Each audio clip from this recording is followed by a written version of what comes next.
In this episode, I'm giving you a full breakdown of my financial life at 27 years old.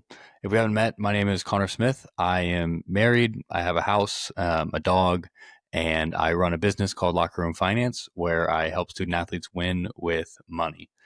I'm not necessarily going to tell you all of the exact numbers of my financial life today, but I will walk you through the accounts, the systems, the habits, the principles that guide how my wife and I manage money. Everything from how we save and spend and invest and use credit cards and how my business finances work and all that. This episode is real life personal finance. It's exactly what we do and how our money works. And it's worked pretty well for us. We agree on a lot of things and we have a lot of confidence in what we do with our money. And it's not been a quick process, but it's been something that we've been working on since we got married, really even before we got married and we were dating, we were engaged, we were talking about money and trying to figure out what that looks like for our life. And we are in a pretty good rhythm now. We're not perfect, but we agree on most things. Hopefully this episode will give you some ideas of what your own life could look like or some inspiration to figure out what your own financial setup would be. But yeah, let's dive in. We can't talk about money without first talking about a few things that I believe about money. I believe that my money is God's money, and just like everything else on this beautiful earth that he's given us, it's our job to manage it well for him. So outside of finances, that's also with my life and my business and my relationship and everything in our lives. We want to manage it well for God. And money's not necessarily everything, but it's a very important part of our lives. It is a tool that we can use to live the life that we want and have the kind of impact we want to have in the world. My financial views are very simple. Sometimes when people hear that I own a financial education company, they immediately equate that to super complex and confusing things. I think my financial life is pretty simple. There are some layers to my financial life, but at its core, my wife and I, we spend money on things that bring us joy. We save money, especially for big purchases, so we don't have to borrow any money to do it. And then we invest money so that in the future we have options in our lives. And those options could be to retire when we want to pay for our kids' college, to travel more, things like that. And so we spend on what brings us joy. We save for big purchases so we don't have to borrow money. And we invest for options down the road. Jumping right into it, first thing we'll talk about is our income. My wife has a corporate job. She's a graphic designer and she gets paid pretty normally. She has a W-2, they withhold taxes and stuff. My business is Locker Room Finance LLC. And so everything that I do runs through that LLC. I have a very irregular income. There are some months where I make almost no money and some months where I make a little bit more than almost no money. And because of that, I have my business and my personal account set up in a way that will take care of me even on the months where I don't make much money. So my income is paid to my business account. It is a business bank account. I leave enough money in there for my business expenses, which aren't that much. But then I pay everything else to myself directly to my personal high yield savings account. Now I leave all of the money in my high yield savings account except for what I've decided to pay myself every single month. And this is maybe advice if you want to be a business owner someday. I always believe in putting yourself on a regular salary if at all possible. Just at the months when I make a little bit more money, I don't pay myself all that money and then go and spend it all. So it stays in my high yield savings account in a little in a bucket called income, and I pay myself a standard amount every single month. Even though the business income is irregular, the income to my personal life, I can actually plan for that consistently every single month. Next, let's talk about banking and spending. We have accounts with a local credit union. We have a debit card with our checking account. We also have a savings account, not our main, but we do have a savings account there. The minimum that our checking account goes to is $1,000. If it's ever below $1,000, then that's a sign for us that something went wrong. So like instead of our floor being zero, our floor is 1,000 just as an extra layer of protection. Then we also have a savings account connected to that checking, and we have $1,000 in there again as a layer of protection. If something happens to that savings account, we can move it over really quickly. The rest of our savings is in a high yield savings account, and we'll talk about that a little bit later. We do have two credit cards. One we use for most things. It's one of the big name cards that you would recognize. And we spend basically all of our money on that. Then we have another card that is just for groceries because we shop at HEB all the time. And so we do get some perks, some benefits from that. We With our regular card, we get the occasional free flight or something through the cash back and the credit card points, but we don't think about it too much. We also get free groceries, I like to call it, every now and then. Maybe every 3 or 4 months, we've spent enough on the grocery card that it racks up enough that one trip to the grocery store will be free, and then we just use it to pay for that. But again, I'm not someone that's too worried about credit card points. If we get free stuff, that's great, but I'm never going to spend more money, or I don't try and hack the system. Nothing against that. It's just not what I choose to do in my life. Then when it comes to tracking our money, we use a budgeting app for monthly planning. And we use the Every Dollar app, which is Dave Ramsey's app. We've been using that for as long as we've been married. And then I also use the Locker Room Finance app, and I kind of use them hand in hand to be sure that the Locker Room Finance app is doing what it's supposed to be doing. We also have a spreadsheet that we use to track our net worth, and we edit that yearly. Last point on tracking, my wife and I, we have a cute little budget meeting at the end of every month, and I'm recording this on April 30th. We just had our budget meeting today, and we go over last month's spending. Then we talk about next month and what are we doing? What do we need to spend money on? What should we save money for? Do we have any extra money? Do we have to cut back in certain spots? And so we have done that every month since we've gotten married almost 4 years ago. And that's been very beneficial for us. I would say of everything that we do in our financial life, the most beneficial thing is the monthly budget meeting, just so we're regularly staying on track with everything. Expenses. We have a mortgage, we own a house, and so we pay our mortgage monthly. We pay insurance, subscriptions, all of our bills. And every bill that can be on auto pay is on auto pay. And we track it every month, but we don't have to think about actually going through and paying all of it. We don't use anything like Afterpay or Klarna to buy things, but we do enjoy our money, right? I'm not someone that says to never enjoy your money. I think you should enjoy your money within reason for your income and spending it on things that bring you joy. So for us, that looks like planning how much we want to spend on restaurants or entertainment or going out with our friends. Like, we plan every single month how much money we will spend in every category. We don't always spend exactly what we had planned to, but we usually get pretty close. And again, we plan that in our monthly budget meetings. We do give money every month. We give money to our local church that we go to. We really believe in their mission and what they provided for the community and the work that they do for different communities and the way that they serve. And so we really believe in that. We also give to UTSA, and we do it in a few different ways, whether that's the music school or athletics. And then we occasionally will give to local charities or like sign up for a 5K, things like that that come up.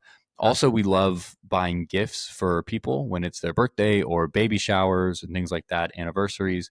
And again, we plan for the giving just like we plan for all the expenses and all the income. So we're never stressed when someone has a party that comes up and we have the opportunity to buy something for their baby shower. Like, that's not a, oh, should we do it or should we not? It's just like, okay, well, how much money is in the giving budget this month? And let's go buy something really nice for them. Talking about saving and investing, we have a high yield savings account with Ally Bank. I really like their app, and that's why we have them. They don't have the best interest rate, but they do, in my opinion, have the best app. I like it because you can break things down into different buckets. So we have our high yield savings account, but within that, there's different buckets. And the ones that we have are an emergency fund, a travel fund, a house expenses fund, like for house projects and stuff. We also have a Christmas bucket. And so starting in July, we save $100 a month or so. So that when Christmas rolls around, we have some money to buy everyone gifts. We save every single month into at least one of these buckets. When it comes to investing, we have several investment accounts, and I don't want you to feel intimidated by this. This isn't something that I just woke up one day and said, hey, I'm going to do this. This has been a slow process through different employers and learning things about investment accounts over the last 5 years or so that I've been getting my financial life together. If you would have asked me 5 years ago what any of this stuff was, I wouldn't know. But over the past 5 years, I've educated myself and I've learned some things, and my wife and I have done this together. I want to encourage you that investing, it's not for the rich, but it is how normal people like you and me can become rich someday. If you go to the league or if you make $1 million a year, that's great. That doesn't necessarily mean you're doing well financially, because if you're spending everything you're making, then you don't have any money left over. But investing and consistent investing is a way that you can create long-term wealth for yourself and your family. Here's a rundown of the investment accounts we have and what we use them for. On the retirement side of things, my wife and I each have a Roth IRA. My wife also has a 401k through her current employer. Then we each have retirement accounts from previous employers that we're currently rolling over into what's called a traditional IRA so that we have full control over it. We also have a brokerage account, which is a taxable investment account, and we use that to save money for a car that we're going to buy someday. She and I both have decent cars. Hers is 5 years old, mine is 10 years old, but they've each got a lot of life left in them. And so we are investing money every single month into this taxable brokerage. And someday, 5 or 10 years down the road, we'll pull that money out so we can buy a car with cash. So again, we don't have to borrow money for that car. A little bit specific about the types of investments we have. I don't think this is my place or platform to share exactly what I invest in, just because I would hate for someone to take that as specific advice for your own situation. This is just educational about what I'm doing. So without telling you exactly what I invest in, I do have a lot of index funds that track things like the S&P 500. I did a whole episode a week or two ago about that if you want to go listen to it. But index funds, basically it's a basket of stocks. Instead of picking exactly which stock you want to invest in, you can invest in large groups of them. And so we have a lot of index funds throughout our investment accounts. I do very recently have a very small amount of single stocks, and that's pretty new for us. It's something that I wanted to try. Being in the world that I'm in, I think it's important that I do try that. But the single stocks I have are not more than 10% of my overall investment portfolio, is what they call it. So, portfolio is basically all the different investments you have added up. So, all of that, less than 10% is in single stocks. I'm a very much a long-term investor, and I like things like index funds like the S&P because you pretty much set it and forget it. We do invest every single month. That's called dollar cost averaging. And so I have selected what we're going to invest in, and we do it every single month, no matter if the market's up or the market's down or the market's sideways or left or right, whatever is going on in the stock market, we invest every single month, just like we save every single month. Let's talk about housing. My wife and I have a mortgage, and that is our only debt. We bought our house about 2 years ago, and we got a 30-year mortgage. We hope to have it paid off much sooner than that, and we are making extra payments on it every single month. There's a big debate about that, but for us, I don't like to owe people money. And so even if it's just a mortgage and it's a very common thing, I would rather not owe someone money than owe them money. Also, the interest rate is a little bit high. It's close to 7% just because of the time that we bought the house. So we are making efforts to pay that off early while also still saving and investing along the way. We do not use debt for anything else. We've decided to be people that don't borrow money. And that might mean we don't buy certain things that we want. That also means, like, if my car broke down today, I wouldn't have enough money to go buy a car that's really nice. Ideally, that doesn't happen, and we have insurance to protect against things like that. But the reality of it is we have decided that we're not going to borrow money for things other than our house. And I guess if you want to count using a credit card as borrowing money, but we pay our credit card off at least once a month, so we're not borrowing the money, we're just using it. But ever since I paid off my student loans in the summer of 2020, we have not borrowed money other than our mortgage. And that's a decision that we've made, and we're really happy with that decision. When it comes to insurance, she and I both have term life insurance, and that insurance, should something tragic happen between now and the next 20 or 30 years, we would receive enough money to the living spouse would receive enough money to pay off the house so they don't have a mortgage, and also enough to restructure their life for whatever life without the other would look like. And I'm not going to talk about this much because I think I'm about to cry, but the goal of life insurance is to replace the income of someone that you relied on. And so right now, my wife and I, we both rely on each other's income. And without either one of us, it would be hard to pay all the bills. And so life insurance would help us in a situation that something tragic happens, help us pay off the house, figure out what's next for life, and not have to stress about, taking 6 months off of work or going to live with family for a little bit. Like the goal, and I'm getting chills talking about this, the goal, if something was to happen, is that there's enough money to take care of the other person in whatever way that means for them. Whew, moving on. So we have what's called term insurance. There's another thing called whole life insurance. I don't like whole life insurance. There is a benefit to it because it is whole life. And so, like, our insurance, it's going to run out at some point. Whole life lasts forever, but whole life is much more expensive. There's a cash value that builds up in it that you can borrow against, but I don't see the point in borrowing against a life insurance policy when I can just save and invest my own money. That's a whole different conversation. But for me, we have term insurance, and that's what makes sense for me and for most people. And the goal with this term insurance, yes, it will run out, but it's just like car insurance. So your car insurance, forgive me, I'm going in on insurance on this episode. That's fine. So car insurance, you pay for insurance while you need the insurance. And that's the same thing, my view, for life insurance. So the term life insurance, I pay for the insurance while we need it.